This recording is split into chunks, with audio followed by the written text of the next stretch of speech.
Hey everyone, this is Nathan Broeckelman. This is my Module 4, Understanding My Community, which is Great Bend High School in Great Bend, Kansas. First thing I'm going to talk about is just some customs and traditions, basically trying to do what is best for students. We want to focus on individual needs for students.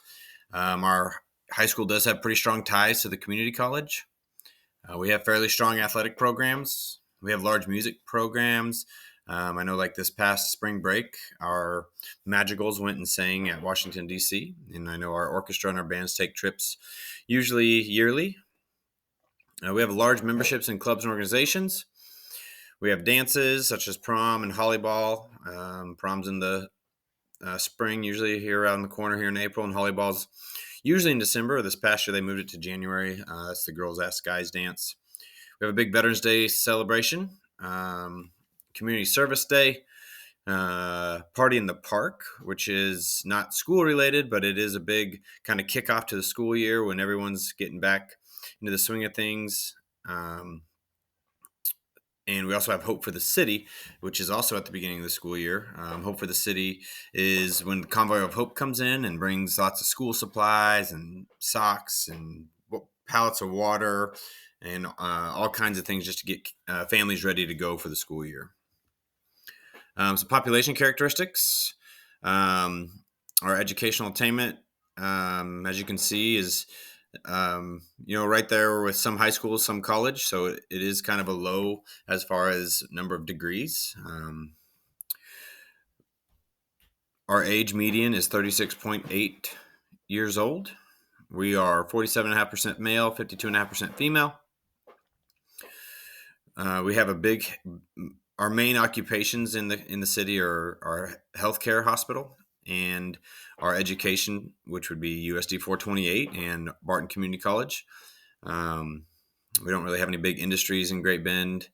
They have talked about putting a solar panel project, I guess, out by the college, but it's going to be kind of a fight with the Cheyenne Bottoms, as I know they are fighting to see whether that's going to affect the migration, but as far as most of the employees here in Great Bend, healthcare, education, a little bit of railroad. We are 73% white, 21% Hispanic, and just over 1% Black. And our nationality, we're 94% American. This would be advocating for the needs of their school and community. Some communication channels. We have we have one printed newspaper, which is the Great Bend Tribune. They also have an online website. And then we have an online newspaper, which is the Great Bend Post. We have our Great Bend city website. And we have our school website.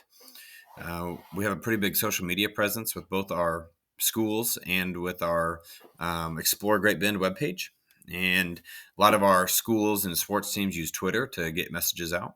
Our school uses School Messenger to get messages out to parents. It's basically like an email or kind of like a remind system, but it sends them a text message, and then it also sends them an email to basically mimic the text message.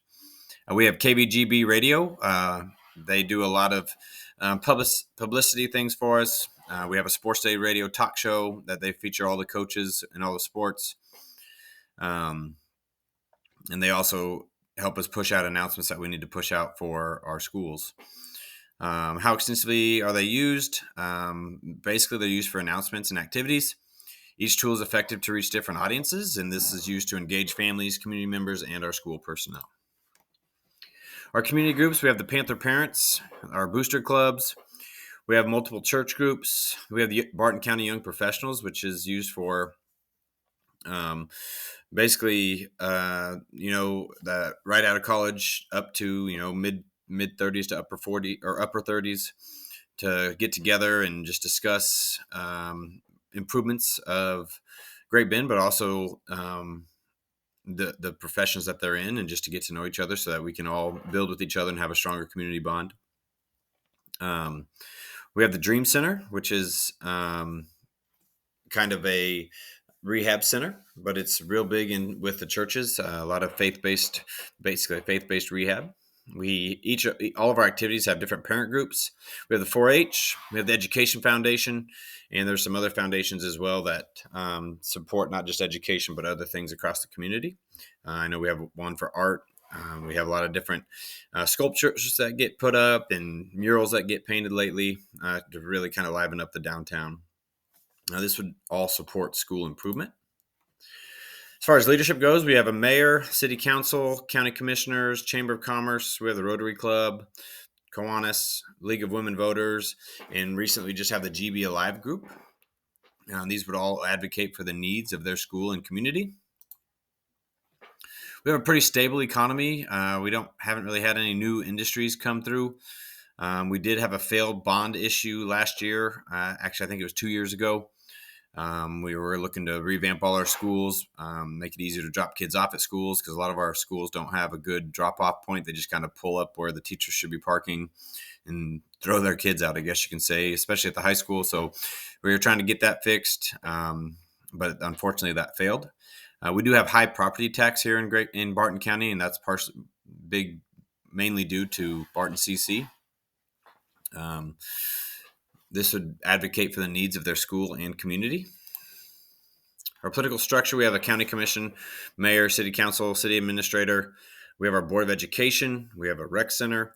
All these things are going to work together for the needs of their school and community. I know our rec and the USD 428 work pretty hand in hand together. They went in together and put new turf on our softball and baseball fields, which helps bring in state baseball for Keisha. KCAC baseball tournament, I believe, is hosted there.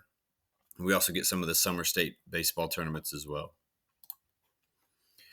Social tensions, we do have 2 private schools, so public versus private. One is a Catholic elementary school that goes through 6th grade, and the other one is a Christian-based CKCA elementary school, and I believe it goes all the way to 8th grade. We also have a pretty big homeschool co-op in the area.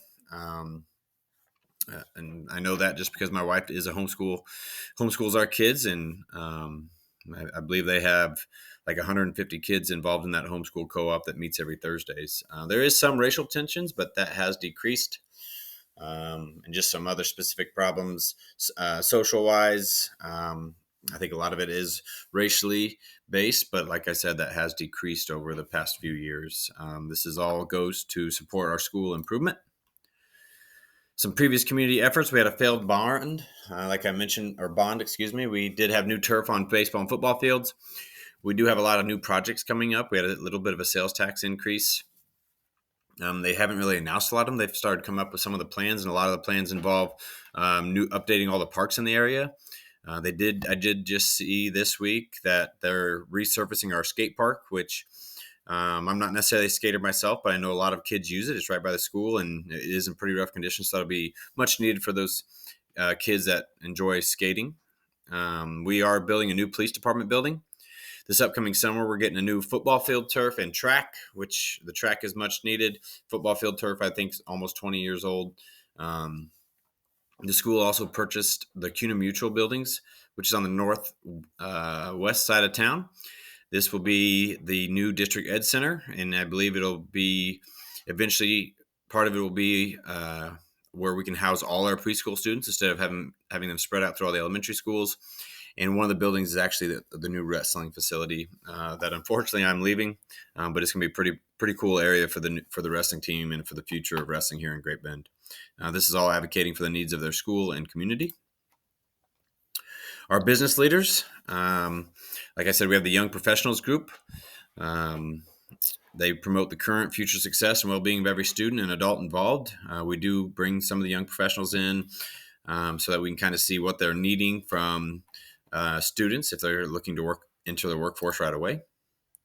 Some multicultural issues. We have Christian faith. We have a big Christmas parade and Christmas light show all over the city. Easter break and spring recess, we only take off Friday of Easter break, and I know a lot of area schools take off Friday and Monday. Our spring break is about a week long, just like everyone else. Our school does offer Lent meal options, as well as most of the restaurants in town. We do have a pretty big Cinco de Mayo celebration. We have a big parade. We have a big get-together in the courtyard at our courthouse.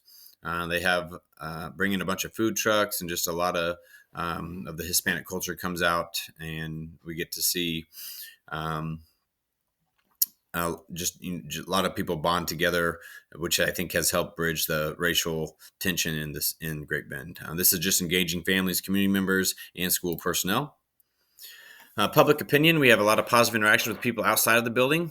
I know a lot of times the coaches are on the radio. We go to different group members to meet and talk about how things are going inside the sports and inside the school as well.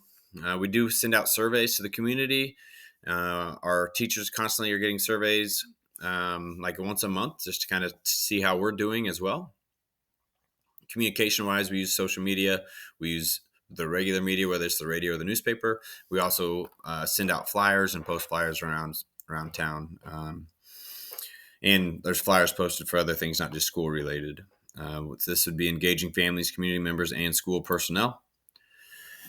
As far as the power structure, I'm not really sure who is all involved. I do know some of the, I know our mayor is actually our transportation director at our school.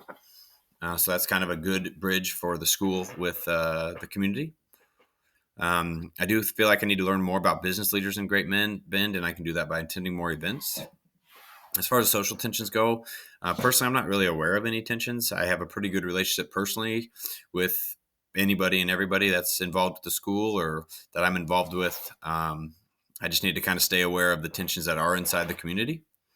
And why is it important to get every slide more involved in the educational process? And we want to do that to make sure we understand our students' needs and thoughts as they are affected by the community that they live in. And understanding that aspect of life can make you a better educator. As far as the correlation, this assignment correlates to the standard because understanding how to communicate with the community can help promote student success, and understanding the community as a whole helps me to know what situations would involve the students and the adults in the school. Looking at how to communicate with the community and understand the community builds the skills needed to engage the community and what community members find important for the school and the community as a whole. Also, understand who has support and power can be important when trying to pass bond issues or other initiatives in the community. That becomes very important when it comes to gaining support for the issues. This assignment is relevant to my learning because it looks specifically at my community and how to gain support for initiatives or fundraising. It also reminds me of the situations of my students and parents, that maybe school is not their top priority, but still advocating for their best interest. It furthered my understanding of the community and the issues in the community and starting point to engage them in activities that they find important. Understanding the community helps to know how to engage the community in ways to engage them in the school and why it is important to have that engagement. I'm sorry about that. As far as my reflection, the impact this assignment had on me was to remind me about my community and what makes it work, and how to engage people who might not want or have time to get involved in the schools. It has really been about 15 years since I really researched some of this information, and it is significant to teaching. Basically, last time was when we were looking at, when we were just starting teaching and looking where you're first going. By understanding where my students come from, allows me to know how to teach them better by understanding the issues they might have outside of school. And it allows me to understand where the parents come from and how to address their concerns about their students. And the last slide here, this is just the references I had for my community statistics. Thank you for watching.